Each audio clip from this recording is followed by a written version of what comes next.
we have a new guest on, a business owner that is local. We want to promote the heck out of what they do, but we also want to teach other entrepreneurs and people that are thinking about being entrepreneurs. We found that these business owners have nuggets of gold when it comes to the information, the things that they've learned, the wheel that they've created that nobody else have to recreate, the ways that they bump their head that they can help any other potential business owners or existing business owners avoid bumping their head. And that's what we do here. And I am so happy to have on our podcast today a young lady that I've had a chance to interact with for several years now, and it's been nothing but a pleasure. I want to introduce to you Mrs. Dietra Jett. She is the owner of Gateway to Success. It is a group home for youth, and I can tell in my interactions with her, sometimes on a weekly basis, I can tell that she pours her heart and soul into what she does. But the one thing that she does is she successfully operates a business that is in a difficult business space. She's going to have tons of stories to tell, and she's going to have a lot of nuggets to give up that we'll be able to share with you guys. Welcome so much, Dietra. Thank you for having me on, Greg, and thank you for every positive thing you said about us. Well, I could keep going for the whole 25 minutes and Great. I wouldn't stop. I wouldn't run out. So let me ask you this right here. Tell me a little bit about your background first. At what point in time did you say, I want to be queen of my own empire? I don't want to answer to anybody except customers. You always got to Mhm. answer to them. But I want to fly my own ship. I want to step out into something that I may not have a bunch of experience at. It scares the heck out of me, but I know I want to do it. When was that moment for you, Dietra? Wow. That's actually really easy. That moment for me was I needed to follow my passion. So for 15 years, I was a manager at Job and Family Services. I was also a foster and adoptive parent. And being in that foster and adoptive world, you kind of wonder what happened when the youth that you were taking care of when they kind of didn't make it and they had to go on something else. So I always heard about group homes, but I never understood how it operated. But I still wanted to work with them because these were abused and neglected children. Well, in 2018, I made the decision, hey, do I want to follow my passion, which is to continue to work with kids and build my own and be more hands-on, or do I want to retire here after 30 years? So, in the field that I was in, when growing up, they always say you never leave a government job, you don't quit. And in the field I was in, I was a manager, and I absolutely loved what I did. I loved my staff I worked with. I would love the people I was under, the supervision and everything. So at some point I had to make that difficult decision. Am I going to step out on faith and follow my passion, or am I going to retire in 15 more years and regret that I didn't step out on my faith and go into this arena? So I made that decision because of my position. Like I said, I was a supervisor there at the time. And because of my position, I wanted to give them as much notice. So I gave them like 90 days notice. Hey, I'm going to be leaving. I have to really chase what I'm passionate about. And it was, I got a lot of, are you crazies? Are you crazy? We don't quit. Management doesn't quit. But I did. I really stepped out on our faith, and I was really strategic about how I did it. And I left on my 15th year anniversary, March 1st, 2019. I remember waking up on March 2nd, like, okay, now what? Because the job I was working, I absolutely I loved what I was doing because I felt like I went to work every day and would just hung out with my friends. Even though I was in the service industry and I was still helping people who weren't doing as well.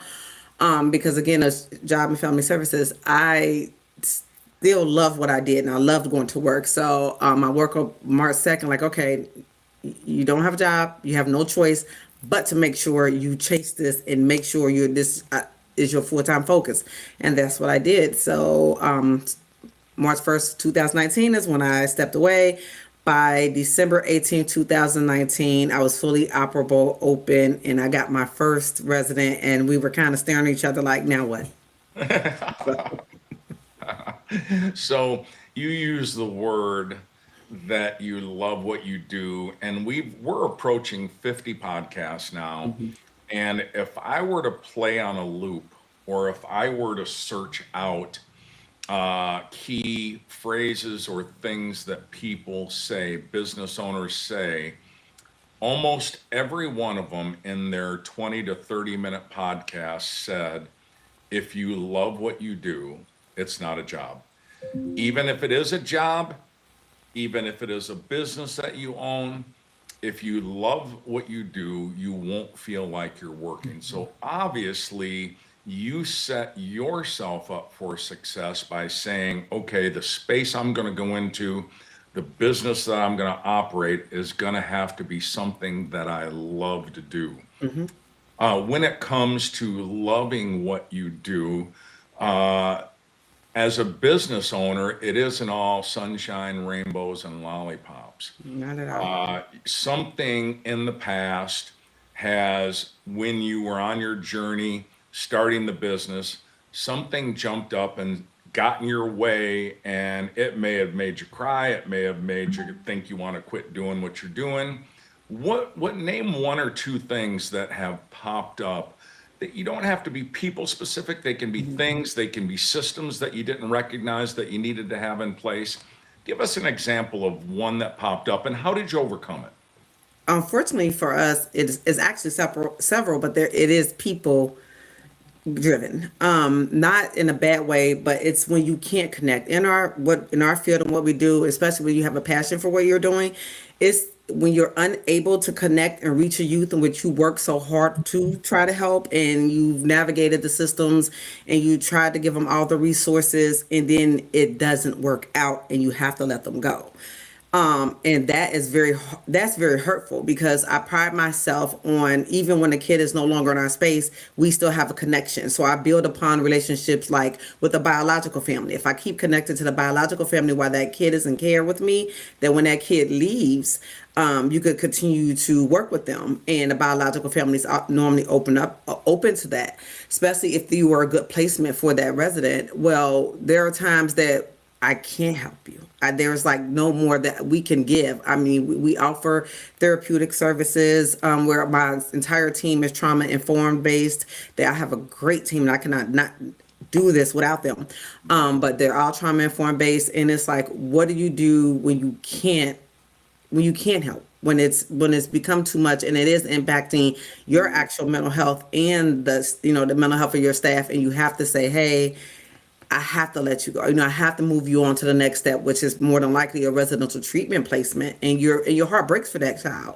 Mhm. And I just actually had that recently, and I still couldn't stay connected, and I still go and visit. But at that, I remember that moment. It was like when this particular person, like, I don't want to do this anymore. If I wasn't able to help, I don't want to do this anymore for a while. And it took my team, to kind of recenter me.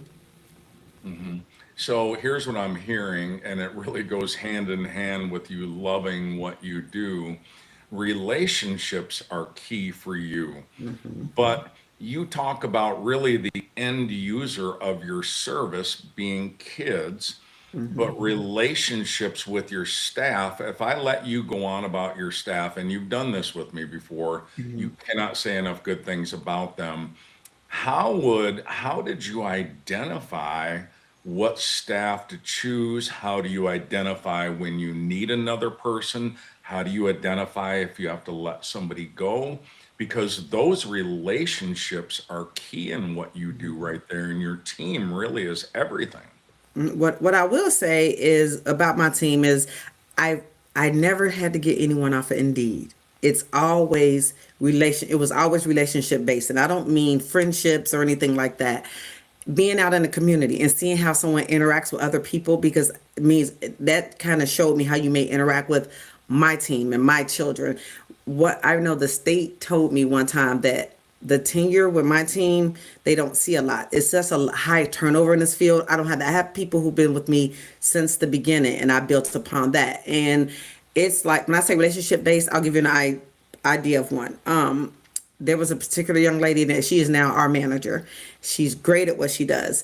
But I met her because after my mom passed, every Friday I would go into Kroger and I would purchase flowers for my mom, and I would go and put them on her grave.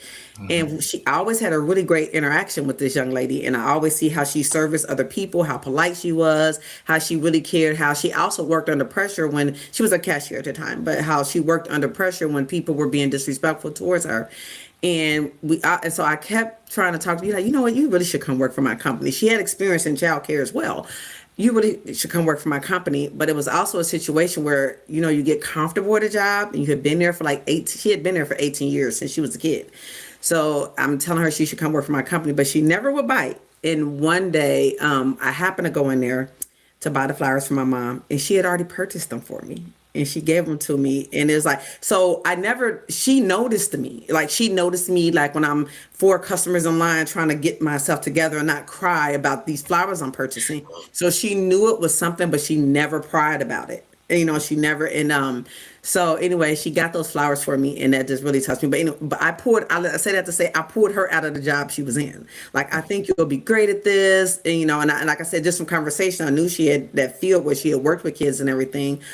Another situation, I pulled someone out of they were a supervisor at Walgreens, one of my staff members, and one of my kids had ran into Walgreens, and he was having, and it's a kid with severe mental health issues, and he ran into Walgreens, and you got to imagine it's me and it's 3 other teenagers chasing him in, and it looks like we made it from the a customer perspective or a employee perspective who didn't know what was going on. It looked like we were just trying to chase a teen to get, maybe attack them or something. So Walgreens staff was trying to protect one of my residents. Like, I'm like, no, no, no, no, no. This is my kid. This is what's going on.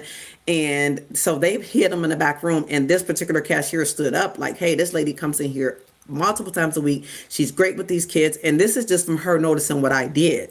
And I kind of pulled her out of her job. And then from there, it built a family of people they know. Not just anybody, because people know how passionate I am and how these kids are treated like our family. So these are not your typical nieces and nephews, but they are all Miss Dietrich's families. And I always refer to them as my kids. What are my kids doing? And things like that. So they know how passionate I am about that. So when they referred someone to me, it was always based upon, they know that I'm no nonsense when it comes to how you treat them, how you engage with our residents. That's priority to me, because it is a difficult field and you're going to get disrespected often. How do you handle that? So me, back to the question at hand, but being in the community and just interactions with people, I've never had to have someone directly come and really apply. Now, because of the name we built, the success we built, people are just calling to engage, like, hey, I heard about you, this and that other, are you hiring? And I'm like, kind of on a list, but I'll keep you in mind type of situation right now. Well, I tell you, if we closed up shop and shut the whole podcast down now, because one of the things that I get questions the most, people send me questions that they say, hey, we want you to ask. We're a business owner, and the next business owner you have, we want you to ask about how are business owners finding people. And when I did small business consulting, and my podcast partner is not with us today, Tony Miltenberger does executive counseling, hiring people always comes up. And I have always said that you are always in touch with potential people by the way that you interact in the community. And you could not have put that any better. That is going to be a clip that is going to catch on, because it is just real. It doesn't take an education to do that. If it did, I wouldn't be able to do it successfully, because I only went to high school. I just, but I know that I interact with people, and I can tell when I enjoy interacting with people and that they may be potential good fit for work somewhere. So what a mouthful you said right there. Tony loves to ask this question right here, and I've adopted it right here. If this teacher right here could go back in time and sit down with the young Deetra and give her some advice, what advice would this Deetra give a younger Deetra, maybe at the point in time when you were working for the government and started to think, I would like to be out on my own. I think I can do this business owning thing. At that point, what advice would this Deetra know, all that she knows? What would you give advice? What advice would you give that younger Deetra? Always be coachable. You do not know everything. Be coachable, be teachable, be Say that willing again. to Man, say it again. listen. Take constructive criticism as just that is constructive, and it will help you build. But being coachable was everything. And versus, this is me and I own this and I don't have to listen to anybody. No, you all, even in this industry and even owning there's no business operator who doesn't have a boss still, like whether your bosses may be your clients. You still have a boss. You still have someone to answer to, whether it's the state of Ohio who licensed you. You still have a boss. You still have to follow policies and procedures and things like that. So it's never a everything moment, but be coachable at all times. Oh my gosh. It's so ironic. Monday, I have a gentleman named Ryan Hawk who is going to be on my podcast. And Ryan has developed an empire in leadership. His Learning Leader podcast is, whether you look at Spotify, Apple, it's either at the top or in second place because he has interviewed leaders around the world from all of these major corporations and organizations. And that is his thing right there. And that's what he's taught me. And that's why when you said that, I said, say it again. His spin on it is be curious. Always be curious. And I love that because it's the same thing that you said. It really is a posture, and it's a posture that is attractive because when you want to be around people that are coachable, but you then gain confidence that they're going to be really good coaches. That one thing that you said has to be so complementary in what you do and how you handle your kids and how you handle your staff and how you handle every professional relationship that you have. That has to be huge. So I like to steal, mentioning Ryan Hawk.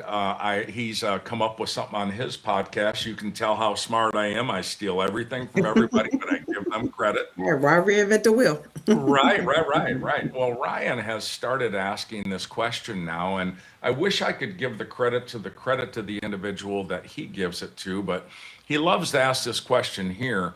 Deetra, I am going to send you a bottle of champagne, a nice bottle of Dom Perignon, and I'm going to put it in a nice gift box, and I'm going to send it to you, and I'm going to ask you to hold off opening it until you're celebrating something, and I'm going to pick the time. I'm going to say that 1 year from now, if I sent you that bottle of champagne, what would you be celebrating? What is a goal that you have, a dream that you have? What are you going to be popping the top on that champagne for? It would be something that I can't speak too much on, but I'll say something I'm having in the works that came about just kind of laid in my lap with a conversation with someone who is trying to open their business, but a new business idea, kind of in the same field that I'm in, and opening up what we would call G4. G4 is we start off Breaking with news, one. right? You just gave breaking news. Right, G4. We're working on G4. You can tell you can say as much about it as you do or don't, Right. but I love it when we have breaking news on here. So we have 3 residential treatment facilities. So they're called, Gateway to Success 1, 2, 3. We're working on what our Gateway to Success 4. And if you know me, I've always said I would stop at. I was only started working with the 2 that I was operating. Then we kind of took our show on the road a little bit and went up north and opened up one in Columbus. And I didn't want to get too, and one thing about me is I never want to get too big. I never want to feel corporate. I always need to be reachable. That means my kids can pick up the phone and call me anytime. We could talk about something. When I walk in a room, I want you to feel that, hey, I'm more like a mom in the facility basically, but never feel, right, never feel too corporate for anything that I'm building. So I didn't ever have intentions on really expanding, but this new G4 opportunity would be something very different that no one else has done. And I'm excited that the state was kind of excited about it too. I don't blame you. It sounds exciting, and I know you don't do anything Hmm. halfway. I got to ask you, I normally don't go too much personal, but I kind of got to go personal here. Stacy's watching today, I love and her. Hi, Stacy. You know I love Stacy. she's watching today, and I love someone who absolutely gets every moment of joy out of life. You do it with your family, you travel domestically, you travel internationally, and you it alls I can do as a spectator when I see that is she gets every ounce of joy that she can get out of a event, a travel event, something like that. Have you always been that way? Yes, even before going to business on my own, I've always said I'm going to live before I die. So that Mm, I want to mm, experience so much in life, go so many places, travel everywhere. The things that you guys don't get to see as much is how much I travel with my team and my residents. I literally just booked 32 flights. A couple of days ago because we're taking our residents to Florida, and they don't get to see that because I don't post that. let's go. Let's I go. Well, never post. I knew that you did that, but Yeah. I love that. And to give them that opportunity, I mean, I found joy in traveling, but I find more joy in traveling for those who rarely get to experience it, like my residents at our facility, to take a bunch of kids who've never been on a vacation. Um, to show them how to successfully maneuver an airport, to navigate that, to get on a plane. There, a lot of them first flights, Life to get skills. on You're that. teaching life skills. Yes, to all of that. And so the goal is to hopefully you'll want to continue this on. Get outside of Ohio, get outside of Kentucky, travel, see the world, see other places. And the further I travel, the more that the love I experience, just seeing other cultures and how they are. And I really hope I get the opportunity one day to get I can take some of my kids internationally. Don't know if I will be able to, but just that Yeah. experience, just not travel for myself, but the travel with them and to actually be able to travel with our team because we travel with our therapists. They go because I want my kids to have access to their mental health services 24 Hmm. hours a day, 7 days a week. And that can also be like a scary experience for them because you get excited. Like, who's not excited about going to Orlando? Who's not excited about being able to go Right. to Disney and SeaWorld and stuff like that? But then comes the guilt, Yeah. the, oh, wow, I've never been on vacation with my family. Oh, wow, is my family going to be mad because I'm doing this and they never have? So then with that becomes the self-sabotaging. I probably shouldn't go. I shouldn't be here and things like that. So we kind of, at that time, we would like for me, traveling was supposed to be fun. But when we identified that, we ramp up therapy around time that it's time to go and getting back. We ramp up therapy more than once a week, sometimes, twice, 3 times a week because we know it. Like, we can identify this is self-sabotage. This kid wants to go. A kid Mm. who's never had bad behaviors all of a sudden has all these bad behaviors the closer we get to traveling. And it's like, I see what this is a self-sabotage. I understand. You wish that you could experience this with your mom and things like that, but we'll take lots of pictures so you can send, so you can have this core memories, to be able to share and things like that. So, but traveling is not just for me. If the mailman said he wanted to go on a trip, let's go. My husband, let's Well, go. I'm learning, and I love when I learn. Not all of Hmm. my guests do I have in Hmm. a relationship with that I've gotten to know, and I felt like I've gotten to know you a little. I've gotten to know you a little bit, but I learned something here, and it wouldn't have been hard for me to figure out, but it just popped to the front of my brain. The vision that you have, it really is important because you're not just looking at that one event. You're looking at, okay, what do we got to do to lead up and ramp up to this event? Hmm. What is it, what is it really going to look like on the ground?